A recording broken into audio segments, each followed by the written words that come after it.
Hello student, स्वागत है आप सभी का employability skill most important question series के पार्ट 2 में।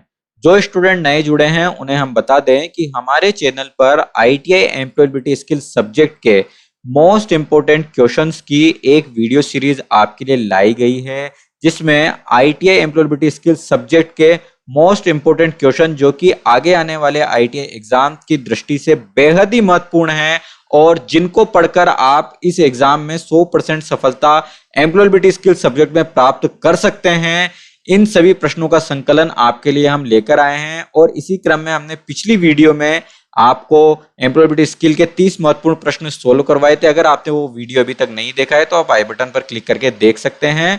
और आज की वीडियो में हम आगे प्रश्नों को आपके लिए सोल्व करवाएंगे। आप इस वीडियो को एंड तक पूरा देखें, जिससे कि आपको एग्जाम में 100% सफलता मिलने का उद्देश्य पूरा हो सके। तो स्टूडेंट, चलते हैं वीडियो की ओर।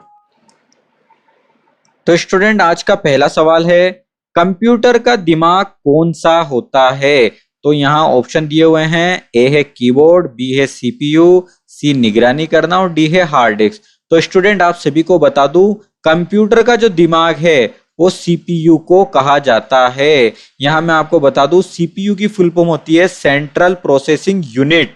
ठीक है, यहां मैं आपको प्रश्न सोल्व करवाने के साथ साथ कोशिश करूंगा कि उसकी छोटी मोटी डिटेल्स में आपको देता रहूं, जिससे कि आपका कॉन्सेप्ट भी कम समय में क्लियर होता रहे। ठीक है, जिससे कि आपको इससे संबंधित कोई अन्य प्रश्न भी अगर मिलता है तो उसको सोल्व करने में आपके लिए आसानी हो। ठीक है, आगे बात करते हैं अगले प्रश्न पर। अगला प्रश्न है, कोऑर्डिनल नंबर कौन सा है? यहां पर नीचे कुछ नंबर दिए हुए हैं ऑप्शंस में। ए में है 10 और बी, सी और डी में रोमन में अंक दिए हुए हैं। तो मैं आप सभी को बता देता हूं कोऑर्डिनल नंबर क्या होते हैं। कोऑर्डिनल नंबर 1 2 3 4, ये जो मैंने लिखा हुआ है अंक, ये कोऑर्डिनल नंबर होते हैं। इसी तरीके से 1 2 3 4 आगे की गिनती जो भी है उसी इन्हीं सबको कोऑर्डिनल नंबर कहा जाता है। ठीक है, अब आगे कुछ प्रश्न इससे संबंधित हैं और एग्जाम में कोऑर्डिनल नंबर का प्रश्न ज्यादातर जरूर आता है, तो इसको आप ध्यान से समझ लेना और आगे जो प्रश्न होंगे आपको ऑटोमेटिकली समझ में आ जाएगा कि कोऑर्डिनल नंबर एक्चुअल में होते क्या हैं। ठीक है, तो 32वां जो प्रश्न है, कोऑर्डिनल नंबर कौन सा है, उसमें ए जो ऑप्शन है 10 अंक में जो लिखा हुआ है ये सही उत्तर होगा। ठीक है, अगले प्रश्न पर आते हैं। अगला प्रश्न है, कोऑर्डिनल नंबर कौन सा है? इसमें 4 ऑप्शन है, रोमन में लिखा हुआ है 10 2 4 और अंकों में लिखा हुआ है 3। तो जैसा कि मैंने आपको बताया था, कोऑर्डिनल नंबर यहां पर डी यानी 3 होगा, जो कि अंकों में लिखा हुआ है। ठीक है, अगला जो प्रश्न है वो है, निम्न में से कौन सा चर्चा के दौरान शिष्टाचार का मत करो है? यानी कि शिष्टाचार के दौरान क्या चीज नहीं करनी चाहिए निम्न विकल्पों में से। ठीक है, अब विकल्प क्या है? पहला विकल्प है दिमाग खुला रखना, यानी बी ओपन माइंडेड। बी है मध्यम स्वर का प्रयोग करना, यानी थोड़ा मध्यम स्वर के साथ बातचीत करना। सी दूसरों को सुनना, या डी अनावश्यक बहस करना। तो निम्न में से जो शिष्टाचार होता है, यानी अच्छा एटिकेट होता है कन्वर्सेशन के दौरान, उसके लिए अनावश्यक बहस नहीं करनी चाहिए। ठीक है, तो अनावश्यक बहस करें, इसका उत्तर होगा। ठीक है, जब हमें शिष्टाचार के लिए दिमाग खुला कर रख के मध्यम स्वर में दूसरों की बात सुनते हुए बातचीत करनी चाहिए। ठीक है, अब बात करते हैं अगले प्रश्न की ओर। स्टूडेंट, यहां मैं आपको बता दूं, इसमें जो क्रम है वो आपको चेंज मिल सकता है, तो आपको मैं जो पीडीएफ के अनुसार जो शो हो रहा है वो प्रश्न सोल्व कराता जाऊंगा। ठीक है, तो आप इसको ज्यादा नोटिस ना करें। ठीक है, अगले प्रश्न पर आते हैं। अगला प्रश्न भी है, कोऑर्डिनल नंबर कौन सा है? अब यहां पर ऑप्शन है, रोमन में 4 लिखा हुआ है, बी में 10वीं लिखा हुआ है, सी में फर्स्ट लिखा हुआ है और डी में 1 लिखा हुआ है ओनली। ठीक है, अंक में। तो यहां पर मैं आपको बता दूं, रोमन में तो आपको मैंने बताया था पिछले प्रश्नों में कि ये कोऑर्डिनल नंबर नहीं होता है। इसके साथ अब आपको नई चीज ये भी समझ लेनी चाहिए कि ये किसी भी अंक के साथ कोई अन्य चीज लिखी हुई होती है तो वो भी कोऑर्डिनल नंबर में नहीं आती है। तो केवल जो एक है अंक के रूप में, ये कोऑर्डिनल नंबर माना जाएगा। तो सही उत्तर होगा डी 1। ठीक है, इसी तरीके से 35वां क्वेश्चन है, इसमें भी हमें कोऑर्डिनल नंबर सेलेक्ट करना है। ऑप्शन दिए हुए हैं 1 5th 8th 2nd।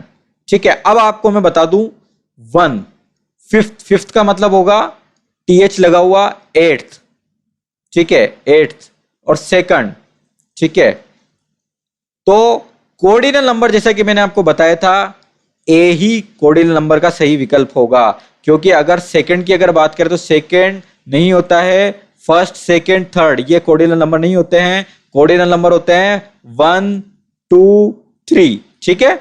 उम्मीद है कि आपको ये कॉन्सेप्ट क्लियर हो जाएगा और कोऑर्डिनल नंबर से संबंधित कोई भी प्रश्न आएगा तो उसको सोल्व कर सकते हैं। इसकी आप अच्छे से जरूर तैयारी कर लीजिएगा, ठीक है। नेक्स्ट क्वेश्चन पर आते हैं, विस्मयादि बोधक कौन वाक्य कौन सा है? विस्मयादि बोधक अपन समझ सकते हैं, विस्मय जिस वाक्य को लेकर हो वो विस्मयादि बोधक वाक्य होते हैं। अब आपको ऑप्शन यहां पर दिए हुए हैं कि ए ये कितना सुंदर घर है, बी यह एक सुंदर घर है, सी क्या यह एक सुंदर घर है, डी आपका घर सुंदर है। अब आप इसमें समझिएगा, मैं नीचे से शुरू करता हूं। आपका घर सुंदर है, यहां पर कोई विस्मय वाली बात नहीं है, यहां पर जो जिसका घर है उसको बताया जा रहा है कि आपका घर सुंदर है, उसकी सुंदरता की तारीफ करी जा रही है।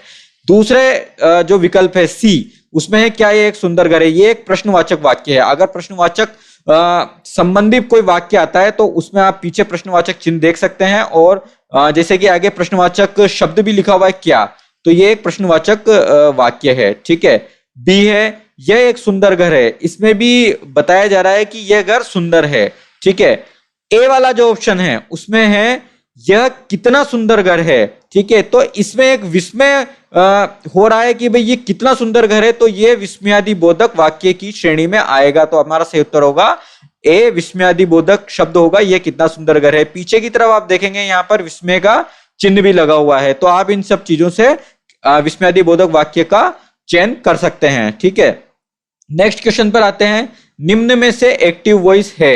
अब हमें यहां पर इन वाक्यों में से एक्टिव वॉइस को सेलेक्ट करना है। एक्टिव वॉइस के बाद मैं बारे में बता दूं, जिसमें जो कर्ता है वो प्रधान होता है, यानी काम करने वाला जो जिस वाक्य में प्रधान होता है उसे एक्टिव वॉइस कहते हैं, ठीक है। जिसमें कर्ता प्रधान होगा, काम करने वाला प्रधान होगा, उसको एक्टिव वॉइस बोलेंगे। अब यहाँ पर जो ऑप्शन है उससे आप समझने की कोशिश करिएगा।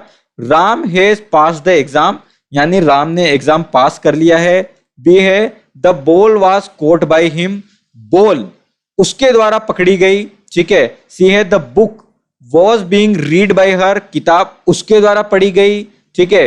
We were driven by home by dad, ठीक है। यहां हमें पिताजी के द्वारा घर पे छोड़ा गया। अब यहां पर आप समझिएगा कि इन सभी चारों वाक्यों में से केवल ए वाला जो वाक्य है उसमें ही कर्ता प्रधान है, यानी कर्म करने वाला की प्रधानता उस वाक्य में है, यानी Ram has passed exam, Ram ने एग्जाम पास किया। दूसरे वाले वाक्य में आप देखेंगे कि बॉल उसके द्वारा पकड़ी गई, यानी बॉल पकड़ी गई उसके द्वारा। तो यहां पर आप समझ सकते हैं कि ए वाला जो विकल्प है वो एक्टिव वॉइस के लिए उपयुक्त विकल्प रहेगा, ठीक है। अगले वाले प्रश्न पर आते हैं। यहां मैं डिटेल्ड आपको ज्यादा नहीं बता सकता, क्योंकि हो सकता है ग्रामर संबंधी डिटेल को आपको बताने के चक्कर में हमारा पूरा वीडियो बहुत ही लंबा हो जाए और हमारा जो ऑब्जेक्ट है कि भाई हमें कम समय में आपको अच्छी तैयारी कराने का, वो पूरी नहीं हो पाए। अब इसी तरीके से नेक्स्ट क्वेश्चन है कि निम्न में से हमें पैसिव वॉइस को सेलेक्ट करना है। अब जैसे कि मैंने बताया था एक्टिव वॉइस होता है उसमें कर्ता प्रधान होता है, और पैसिव वॉइस में ऑब्जेक्ट प्रधान होता है, ठीक है, या फिर कर्म प्रधान हो सकता है उसमें। पैसिव वॉइस में उसको पैसिव वॉइस बोलते हैं। अब इसमें ऑप्शन आप देखेंगे 38 वाले प्रश्न में, इसमें लिखा हुआ है Mohan is painting a house, Mohan मकान की पुताई कर रहा है, ठीक है। बी है she was reading a book, वह किताब पढ़ रही है। सी वाला विकल्प है her birthday was celebrated by us, ठीक है। डी है I have seen the movie. अब तीनों विकल्प आप देखिएगा, और जो पैसिव वॉइस का विकल्प है उसमें मैं आपको अंतर बताऊंगा कि इसमें जो पेंटिंग है वो मोहन के द्वारा की जा रही है, इसमें कर्ता प्रधान है। किताब है ये उसके द्वारा पढ़ी जा रही है, कर्ता प्रधान है। और इसमें आई हैव सीन द मूवी, ये मेरे द्वारा यहाँ पर मूवी देखी जा रही है, इसमें भी कर्ता प्रधान है। जबकि इसमें हर बर्थडे, इसमें जो ऑब्जेक्ट है वो उसकी प्रधानता रखी गई है, इसलिए पैसिव वॉइस होगा हमारा सी विकल्प, यानी सी जो है her birthday was celebrated by us, ये पैसिव वॉइस है, ठीक है। अब बात करते हैं अगले प्रश्न की। अगला प्रश्न है कौन सा एक संयोजन नहीं है। संयोजन शब्द कौन से होते हैं मैं बता दूं, वो शब्द जो दो वाक्यों में को जोड़ते हैं वो संयोजन शब्द होते हैं। जैसे कि हाँ, आपको आगे विकल्प में समझ में आएंगे। ऑप्शन है ए में एंड, बी में और, सी में है बट, डी में है ऑन। ठीक है, अब मैं आपको बता दूं कि जो संयोजन शब्द नहीं है वो है ऑन। एंड दो शब्दों को जोड़ता है, राम एंड श्याम, या फिर किसी भी तरह के वाक्य हो सकते हैं। एक एग्जाम्पल बता रहा हूं। ठीक है, कोटा और जयपुर और हो गया। बट में he can do it but he can't, ये भी दो शब्दों को जोड़ रहा है। तो ये तीनों सब्जेक्ट, इस टाइप के सब्जेक्ट संयोजन कंजक्शन शब्द होते हैं। और भी काफी सारे सब कंजक्शन होते हैं। ठीक है, पर ऑन ये दो शब्दों को नहीं जोड़ता है। ठीक है, तो ये कंजक्शन शब्द नहीं है। ठीक है, अगला प्रश्न है भूमिका निभाने यानी रोल प्लेइंग का कौन सा लाभ नहीं है। अब रोल प्लेइंग को आपको समझना पड़ेगा। मैं आपको समझाने की कोशिश करता हूं कि मान लीजिए आप किसी कंपनी में काम कर रहे हैं, वहां पर आपका कोई पर्टिकुलर काम है, उसके अतिरिक्त आपको कोई अन्य जिम्मेदारी दी जाती है, किसी अन्य भूमिका में आपको रखा जाता है, तो यहाँ पर वो आपका रोल प्लेइंग के अंतर्गत आ सकता है। फिर कोई स्पेसिफिक कोई आपको काम दिया जाता है तो वो भी रोल प्लेइंग में आ जाता है। ठीक है, तो रोल प्लेइंग का कौन सा लाभ नहीं है। ऑप्शन है ए आत्मविश्वास बनता है, बी है सुनने का कौशल विकसित करना, सी रचनात्मक समस्या समाधान कौशल विकसित करता है, या डी बोरियत विकसित करता है। तो यहां पर बोरियत विकसित करता है, यह रोल प्लेइंग का लाभ नहीं है। जबकि आत्मविश्वास, रोल प्लेइंग से आत्मविश्वास बनता है, सुनने का कौशल विकसित होता है, रचनात्मक समस्या समाधान का कौशल विकसित होता है। ठीक है, तो अगर रोल प्लेइंग का लाभ कौन सा है यह प्रश्न है, तो आप इन तीनों ऑप्शन से संबंधित कोई उत्तर चयन कर सकते हैं। अगला प्रश्न है कौन सा एक स्वर नहीं है। स्वर यानी ए, ई, आई, ओ, यू, ये स्वर होते हैं। ठीक है, इनमें से इनके अलावा जो होते हैं वो व्यंजन होते हैं। ठीक है, तो यहां पर जो विकल्प दिए हुए हैं, ए ये स्वर है, ई स्वर है, एफ ये स्वर नहीं है, आई ये स्वर है। तो यहां पर जो हमारा प्रश्न है कि स्वर नहीं है, तो हमारा सही विकल्प होगा एफ। जबकि स्वर क्या क्या होते हैं, ए, ई, आई, ओ, यू, ये आप हमेशा ध्यान रखें। अगर इससे संबंधित कोई प्रश्न आता है तो आप इसके माध्यम से उसको सोल्व कर सकते हैं। ए, आई, ओ, यू के अतिरिक्त जो भी अन्य वर्ण होंगे वो व्यंजन के अंतर्गत आएंगे। ठीक है, अगला प्रश्न है निम्नलिखित में से कौन सा एक अच्छा कार्यालय शिष्टाचार है। कार्यालय में क्या करना एक अच्छे शिष्टाचार यानी अच्छे एटिकेट के रूप में आएगा। ऑप्शन है आपका औपचारिक रूप से कपड़े पहनना यानी ऑफिशियल ड्रेस पहनना। ठीक है, काम के लिए समय का पाबंद नहीं होना यानी अगर काम पे आप समय पर नहीं आना। सी फैंसी मोबाइल रिंगटोन का होना यानी आपके मोबाइल पर आपने फैंसी रिंगटोन लगा रखी है, कोई इस तरीके के गाने लगा रखे हैं, किसी इस तरीके की चीज लगा रखी है। या डी कार्यस्थल पर कूड़ा डालना चाहिए यानी कार्यस्थल पर गंदगी करना। ठीक है, तो कौन सा एक कार्यालय शिष्टाचार है ये आप समझ सकते हैं कि औपचारिक रूप से कपड़े पहनना यानी ऑफिशियल ड्रेस पहनना, ऑफिस के हिसाब से फैंसी कपड़े नहीं पहनना। ये यानी कि ए औपचारिक रूप से कपड़े पहनना ये कार्यालय का एक अच्छा शिष्टाचार के रूप में आएगा। तो हमें ए वाले ऑप्शन का चुनाव कर लेना है। ठीक है, अगले प्रश्न पर आते हैं। अगला प्रश्न है वह शब्द जिसका उच्चारण दूसरे शब्द के समान ही होता है, यानी कि हम अगर उस शब्द को बोलते हैं तो उसका प्रोनाउंसिएशन तो सेम होता है लेकिन अर्थ में भिन्न होते हैं, वो क्या कहलाते हैं। ठीक है, मैं उदाहरण भी आपको बता देता हूं, जैसे एक्सेप्ट, ठीक है, और एक्सेप्ट, दोनों शब्द का उच्चारण सेम है पर इनका अर्थ दोनों का अलग होता है। एक्सेप्ट का मतलब होता है स्वीकारना और एक्सेप्ट का मतलब होता है सिवाय। ठीक है, उच्चारण दोनों का सेम है पर इनका अर्थ भिन्न होता है, उसको क्या बोलते हैं। ऑप्शन है होमोफोन, बी होमोग्राफ, सी संयुक्त स्वर, डी शब्दांश। तो मैं आपको बता दूं कि ऐसे शब्द जिनका उच्चारण तो समान होता है लेकिन अर्थ में भिन्न होते हैं उन्हें होमोफोन कहते हैं। मैं उदाहरण आपको और बता देता हूं, जैसे एक्सेप्ट और एक्सेप्ट बताया, एंड, ठीक है, ए एन डी और ई एन डी, दोनों का अर्थ क्या होता है एंड, सॉरी उच्चारण एंड होता है पर इनका अर्थ दोनों का अलग अलग होता है। जैसे एंड का तो ए एन डी वाले का अर्थ होगा और, और END वाले एंड का अर्थ होगा समाप्त। ठीक है, तो ऐसे शब्द होमोफोन की श्रेणी में आते हैं। ठीक है स्टूडेंट, अगले प्रश्न की ओर हम आते हैं। अगला प्रश्न है हमारा, एक बाइट में क्या कितने बिट होते हैं, इसका आपको चयन करना है। ऑप्शन है 2 बिट, दूसरा ऑप्शन है 4 बिट, तीसरा ऑप्शन है 8 बिट, चौथा ऑप्शन है 16 बिट्स।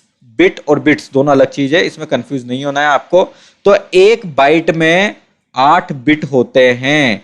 ठीक है, एक बाइट में 8 बिट होते हैं, ये सही उत्तर रहेगा। ठीक है, अगले प्रश्न पर आते हैं। एक कंप्यूटर सिस्टम के भाग हैं, इन ऑप्शन में से आपको कंप्यूटर सिस्टम के भाग सेलेक्ट करने हैं। ऑप्शन है सॉफ्टवेयर और प्रोग्राम, ठीक है, बी है हार्डवेयर और सॉफ्टवेयर, सी है माउस और कीबोर्ड, डी है सर्किट आरेख।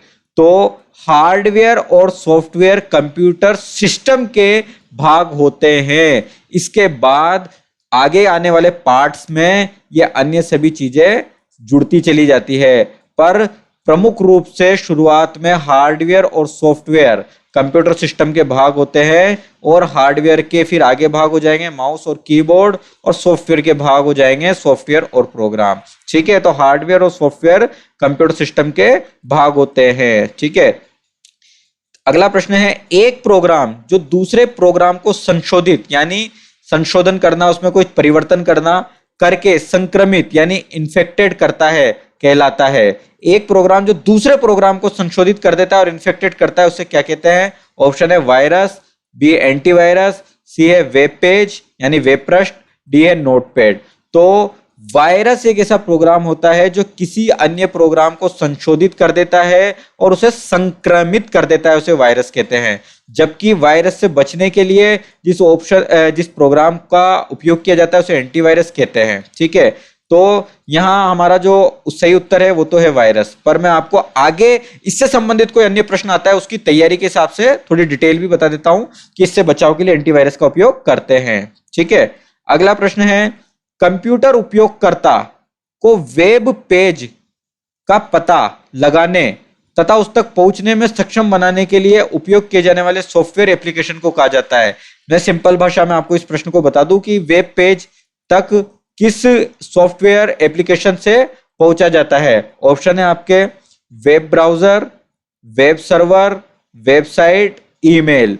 तो कंप्यूटर का जो वेब ब्राउजर सॉफ्टवेयर एप्लीकेशन होती है, इसके माध्यम से किसी भी वेब पेज का पता लगाकर उस तक पहुंचा जाता है। वेब ब्राउजर आप जानते हैं, मैं आपको बता देता हूं, जैसे क्रोम, ठीक है, आपके मोबाइल में भी है आजकल क्रोम वगैरह, फायरफॉक्स, ठीक है, ओपेरा, ये सब वेब ब्राउजर होते हैं जो कि इंटरनेट से कनेक्ट होने के बाद हमें किसी वेब पेज को वेबसाइट भी बोलते हैं, ठीक है, और वेबसाइट तक पहुंचने के लिए हमें सक्षम बनाते हैं। ठीक है, अगला प्रश्न है, इंटरनेट पर की गई अवैध गतिविधि कहलाती है। अवैध गतिविधि को आपको समझना पड़ेगा। अवैध मतलब गलत या फिर ऐसी कोई गतिविधि, एक्टिविटी जो कि गवर्नमेंट की नजर में सही नहीं है, उसको अवैध गतिविधि कहते हैं। ठीक है, तो इंटरनेट पर ऐसी कोई गतिविधि जो अवैध है वो क्या कहलाएगी। ऑप्शन है वायरस, बी साइबर अपराध, सी है खोज इंजन, डी है सामाजिक नेटवर्किंग। तो इंटरनेट पर की गई अवैध गतिविधि कहलाती है साइबर अपराध यानी साइबर क्राइम। अब अवैध गतिविधि को अगर आपको समझना हो तो क्या समझेंगे, जैसे कि इंटरनेट पर कई वेबसाइट को हैक कर लेते हैं, ठीक है, हैकिंग वगैरह, किसी का इंटरनेट का पासवर्ड चुरा के, इंटरनेट बैंकिंग का पासवर्ड चुरा के उससे गलत लेन देन कर लेते हैं। तो इस तरीके की कोई भी इंटरनेट पर किया गया क्राइम या गलत गतिविधि साइबर अपराध, साइबर क्राइम की श्रेणी में आती है। ठीक है स्टूडेंट, अगले प्रश्न पर आते हैं हम। अगला प्रश्न है, सीपीयू जो कि मैंने आपको बताया था कंप्यूटर का दिमाग होता है, उसके अंतर्गत आते हैं यानी उसके क्या भाग होते हैं। तो स्टूडेंट ऑप्शन है आपके, पहला कंट्रोल यूनिट और एएलयू, बी है स्टोरेज डिवाइस और एएलयू, सी है इनपुट डिवाइस और आउटपुट डिवाइस, और डी है इनपुट डिवाइस और कंट्रोल यूनिट। तो स्टूडेंट आप यहां पर ध्यान देना, कंप्यूटर का दिमाग जो सीपीयू होता है उसके अंतर्गत कंट्रोल यूनिट और एएलयू आते हैं। ठीक है, कंट्रोल यूनिट और एएलयू आते हैं, सीयू और एएलयू ये सीपीयू के अंतर्गत आते हैं, जो कि कंप्यूटर का दिमाग होता है। ठीक है, अगले प्रश्न पर आते हैं। अगला प्रश्न है सीपीयू का मतलब होता है। सीपीयू का मैंने आपको मतलब बताया था, एक प्रश्न जो हमें शुरुआत में आया था उसमें ऑप्शन है आपके सेंट्रल प्रोग्रामिंग यूनिट। ठीक है, नेक्स्ट क्वेश्चन है central processing unit, sorry next option था ये। और सी वाला ऑप्शन है केंद्रीय योजना इकाई, डी वाला ऑप्शन है केंद्रीय प्रगति इकाई। तो सीपीयू का मतलब होता है सेंट्रल प्रोसेसिंग यूनिट, जो कि है बी। स्टूडेंट अगला क्वेश्चन है कम दूरी के लिए किस प्रकार के नेटवर्क का प्रयोग करना चाहिए। अब मैं आपको बता दूं कम दूरी के लिए, कम दूरी यानी मान लीजिए कि एक ही ऑफिस में जो कंप्यूटर लगे हुए हैं ये कम दूरी के अंतर्गत आते हैं। इसमें नेटवर्किंग के लिए किस प्रकार के नेटवर्क का उपयोग किया जाएगा, यहाँ ये प्रश्न पूछा जा रहा है। ऑप्शन है लेन, बी है मैन, सी है वैन, डी है कैन। तो स्टूडेंट्स आप सभी को मैं बता दूं कम दूरी के लिए लेन नेटवर्क का उपयोग किया जाता है। जैसे कि अगर आपको एक ही ऑफिस में कंप्यूटर को कनेक्ट करना है, नेटवर्किंग करनी है, जिससे कि आप एक कंप्यूटर की सूचना दूसरे कंप्यूटर में तुरंत पहुंचा सकें। जैसे कि इंटरनेट के माध्यम से हम पूरे विश्व की सूचना एक दूसरे तक शेयर कर सकते हैं, उसी तरीके से एक ही ऑफिस में बिना इंटरनेट के लेन नेटवर्किंग से सूचनाओं का आदान प्रदान होता है। ठीक है स्टूडेंट, और इसी तरीके से मैन और वैन, अगर एक ही शहर में स्थित कंप्यूटरों को आपको नेटवर्किंग करनी हो, उनको आपस में जोड़ना हो एक ही शहर के, तो उसे आप मेन नेटवर्किंग के द्वारा जोड़ सकते हैं। और अगर आपके कंप्यूटर एक शहर के अलावा अन्य स्टेट, अन्य देश या पूरे विश्व में कहीं पर भी हो, अगर उनको आपको नेटवर्किंग करनी है तो वो वैन नेटवर्किंग के अंतर्गत आएगी। तो स्टूडेंट ये अन्य डिटेल बताने का उद्देश्य ये है कि अगर आपको इनसे संबंधित और भी कोई अन्य प्रश्न आता है तो आप उसको सोल्व कर सकें। अगला प्रश्न है ईमेल में आप प्राप्तकर्ता का ईमेल पता कहां जोड़ेंगे जिसे आप ईमेल की प्रति भेजना चाहते हैं। अब मैं आपको बता दूं ईमेल अगर आपने कभी किसी को भेजा हो या देखा हो तो उसमें सबसे पहले ऊपर T2 लिखा हुआ होता है, नीचे CC, फिर BCC, फिर नीचे होता है सब्जेक्ट। ठीक है, तो यहां मैं आपको सारा ही बता देता हूं जिससे आपको सारे प्रश्न सोल्व हो जाएंगे। जिसे आप ईमेल भेजना चाहते हैं उसका ईमेल पता आप 2 में लिखते हैं। ईमेल पता आपको याद है, ईमेल पता होता है जैसे onlineiti@gmail.com, ये ईमेल पता हो गया। जिसे हमें ईमेल भेजना है उसे 2 में डाल देंगे। अब मान लो हमें CC में पता किसी का जोड़ना है, CC में उस व्यक्ति का पता आएगा जिसे हम ईमेल की प्रति यानी एक कॉपी भेजना चाहते हैं। ऑनलाइन ITI को तो हम ईमेल भेज ही रहे हैं, साथ में हम किसी और को भी ईमेल की प्रति भेजना चाहते हैं तो वो CC में आ जाएगा। ठीक है, ये हमने CC में उसका ईमेल ID डाल देंगे जिसको हम ईमेल की प्रति भेजना चाहते हैं। BCC में उस व्यक्ति का ईमेल ID आएगी जिसे हम ईमेल की प्रति भेजना चाहते हैं, पर ये जो BCC का एड्रेस है ये बाकी अन्य दो को नजर नहीं आएगा। ठीक है, तो ये एक तरीके से चोरी छिपे अगर हमें किसी को मेल करना है तो उसका BCC में हम नाम डाल देते हैं। नीचे सब्जेक्ट में हम जो ईमेल हम भेज रहे हैं उसका सब्जेक्ट लिखना होता है। ठीक है, तो इनसे संबंधित कोई भी प्रश्न आता है तो आप इसे सोल्व कर सकते हैं। तो आपका जो प्रश्न था ईमेल में आप प्राप्तकर्ता का ईमेल पता कहां जोड़ेंगे जिसे आप ईमेल की प्रति भेजना चाहते हैं, तो सही उत्तर होगा बी यानी CC। ठीक है, अगले प्रश्न पर आते हैं। अगला प्रश्न है एक्सेल में एक पंक्ति आप जानते हैं एक्सेल में पंक्तियां होती है और स्तंभ के प्रतिच्छेदन को कहा जाता है, ये स्तंभ यानी कॉलम होते हैं। अब इनके प्रतिच्छेदन यानी जहां पर ये दोनों कट रहे हैं इसके प्रतिच्छेदन को क्या कहा जाता है, प्रतिच्छेदन यानी ये एरिया, इसको कहा जाता है सेल। ठीक है, तो एक्सेल में पंक्ति और स्तंभ के प्रतिच्छेदन को कहा जाता है सेल, जो कि पहला ही ऑप्शन है। लेबल, स्क्वायर और वर्कशीट नहीं कहा जाता, सेल कहा जाता है। ठीक है, आप इसको विशेष रूप से ध्यान रखें। अगला प्रश्न आता है एक क्षेत्रीय, राष्ट्रीय और वैश्विक क्षेत्र में फैले कंप्यूटर नेटवर्क को कहा जाता है। अब जैसे कि हमने एक प्रश्न सोल्व किया था कि ऑफिस में अगर कंप्यूटर स्थित है तो उसके नेटवर्किंग को कहा जाएगा लैन नेटवर्क। अब इसी तरीके से एक पूरे क्षेत्र, राष्ट्र या विश्व में फैले कंप्यूटर नेटवर्क को क्या कहा जाएगा। तो स्टूडेंट मैंने जैसे कि आपको बताया था कि इसे कहा जाएगा वैन, वाइड एरिया नेटवर्क। ठीक है, अगले प्रश्न पर आते हैं। अगला प्रश्न है MS एक्सेल में वर्कशीट के संग्रह को किस रूप में जाना जाता है। तो वर्कशीट के संग्रह के लिए जो ऑप्शन दिए गए हैं वहां ये है, ए है वर्कशीट, बी है वर्कबुक, सी है एक्सेल बुक, डी है शीट वर्क। तो एमएस एक्सेल में वर्कशीट के संग्रह को कहा जाता है वर्कबुक, तो यहां सही उत्तर होगा बी वर्कबुक। ठीक है, अगले प्रश्न पर आते हैं। अगला प्रश्न है एमएस एक्सेल में सेल में एक फॉर्मूला डालने के लिए हमें किस ऑपरेटर के साथ एंट्री शुरू करनी चाहिए। हम किसी फॉर्मूले को जब डालते हैं सेल में तो हमें किस ऑपरेटर के साथ एंट्री, जो हम फॉर्मूला लिखेंगे उसकी शुरुआत करनी चाहिए। ऑप्शन है ए इक्वल यानी बराबर, B dollar, C at the rate, D hash. तो हम इन चारों में से किस के साथ कोई भी फॉर्मूला लिखने के लिए एंट्री की शुरुआत करनी चाहिए, तो सही ऑप्शन होगा ए यानी इक्वल। हम कोई भी हमें फॉर्मूला अगर टाइप करना है तो हमें इक्वल पहले लगाना होता है, बाद में फॉर्मूला टाइप करना पड़ता है, तभी वो फॉर्मूला काम कर पाता है। ठीक है, नेक्स्ट प्रश्न है एमएस पेंट में कौन सा एक्सटेंशन समर्थित नहीं है। अब सबसे पहले आपको एक्सटेंशन में समझा देता हूं। किसी भी डॉक्यूमेंट में, कंप्यूटर में कोई भी डॉक्यूमेंट होता है, चाहे एमएस वर्ड का हो या फिर एमएस पेंट का हो, उसको जब हम सेव करते हैं तो आप देखेंगे उसके नाम के पीछे डॉट के साथ कुछ लिखा हुआ होता है, उसे एक्सटेंशन कहते हैं। ठीक है, जैसे एक्सेल का जो एक्सटेंशन होता है वो होता है, आप एक्सेल की फाइल सेव करेंगे तो उसके नाम के पीछे आपको .xlx लिखा हुआ मिलेगा। इसी तरीके से आपको किसी अन्य पावर पॉइंट की अगर बात करते हैं तो .pptx इस तरीके से लिखा हुआ होगा। अब यहां पर प्रश्न एमएस पेंट से जुड़ा हुआ है कि एमएस पेंट में कौन सा एक्सटेंशन समर्थित नहीं है। ए है जेपीजी, बी डॉक, सी जीआईएफ, डी पीएनजी।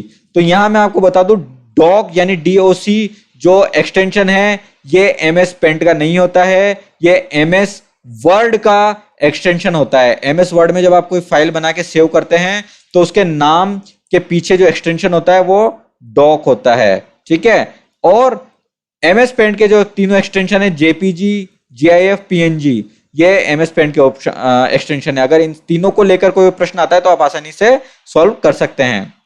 नेक्स्ट प्रश्न है किस ओरिएंटेशन में टेक्स्ट को लंबाई के हिसाब से प्रिंट किया जाता है। ओरिएंटेशन किसे कहते हैं, किसी भी पेज को। ठीक है, इस पेज के दो ओरिएंटेशन होते हैं। सबसे पहला होता है पोर्ट्रेट, यानी लंबाई में जो होता है ओरिएंटेशन उसको पोर्ट्रेट बोलते हैं। ठीक है, और चौड़ाई वाले ओरिएंटेशन को इसको बोलते हैं लैंडस्केप। तो अगर ओरिएंटेशन से संबंधित कोई प्रश्न आता है तो ये दो ही विकल्प होंगे, पोर्ट्रेट और लैंडस्केप। अब यहां पर है लंबाई के हिसाब से प्रिंट अगर हमें करना है तो किस ओरिएंटेशन के अंतर्गत हम प्रिंट करेंगे। ऑप्शन है लैंडस्केप, मार्जिन, पोर्ट्रेट, विड्थ। तो जैसा कि मैंने आपको बताया था लंबाई के हिसाब से अगर विड्थ करेंगे, ये पेज है, इसके अगर लंबाई के हिसाब से हम अगर प्रिंट करेंगे तो हम पोर्ट्रेट ऑप्शन के द्वारा उसको सेलेक्ट करेंगे और पोर्ट्रेट के हिसाब से प्रिंट होगा। ठीक है, इसी तरीके से नेक्स्ट प्रश्न भी इससे जुड़ा हुआ है कि किस ओरिएंटेशन में टेक्स्ट को चौड़ाई के हिसाब से प्रिंट किया जाता है। तो लंबाई के हिसाब से तो पोर्ट्रेट और चौड़ाई के हिसाब से लैंडस्केप। तो इसमें लैंडस्केप का ऑप्शन डी पर है, तो हम डी का चुनाव करके इसको सेलेक्ट कर लेंगे। ठीक है, अगला जो ये प्रश्न है ये हम ऑलरेडी सॉल्व कर चुके हैं, ये दोबारा रिपीट हो रहा है। अब हम अगले प्रश्न पर आते हैं। अगला प्रश्न है GUI का मतलब क्या होता है। कंप्यूटर में GUI का मतलब क्या होता है। ठीक है, GUI गए तो समझ जाइए कंप्यूटर से जुड़ी हुई शब्द है। इसके ऑप्शन है A group user interface, B graphical utility interface, C graphical user interface, या D guided user interface. Student ये जो क्वेश्चन है बहुत इंपॉर्टेंट क्वेश्चन है, ये कई बार एग्जाम्स में आ चुका है, इसके अलावा कोई कॉम्पिटिशन एग्जाम्स में ये प्रश्न आ चुका है, तो आपको इसकी जानकारी होनी चाहिए।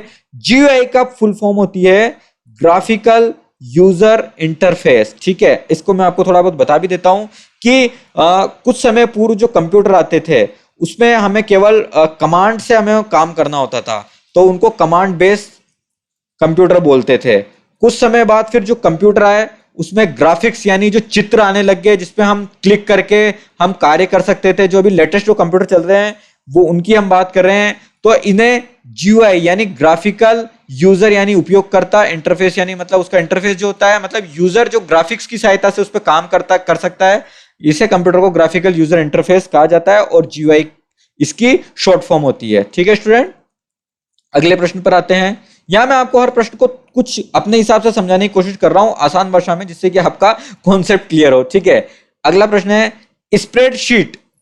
एक्सटेंशन के साथ सही जी जाती है। अब जैसे कि स्प्रेडशीट होती है, ये MS एक्सेल में होती है, ठीक है। अब मैंने आपको एक्सटेंशन भी कुछ बताए थे कि MS एक्सेल के जो एक्सटेंशन होता है वो क्या होता है, इससे ही आप इस प्रश्न को सोल्व कर सकते हैं। ऑप्शन है ए PDF, बी डॉक, सी है .xls, डी है MP3, ठीक है।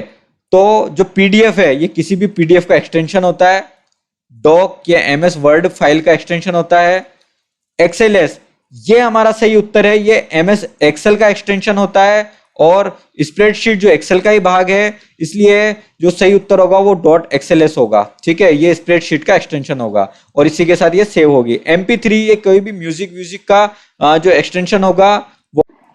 अगले प्रश्न पर आते हैं। अगला प्रश्न है लेन का विस्तार है, जैसा कि मैंने आपको कुछ प्रश्न पहले बताया था। लेन का विस्तारित नाम क्या होता है? ए है स्थानीय क्षेत्र का नाम, B local area network, C logical area network, D legal area network.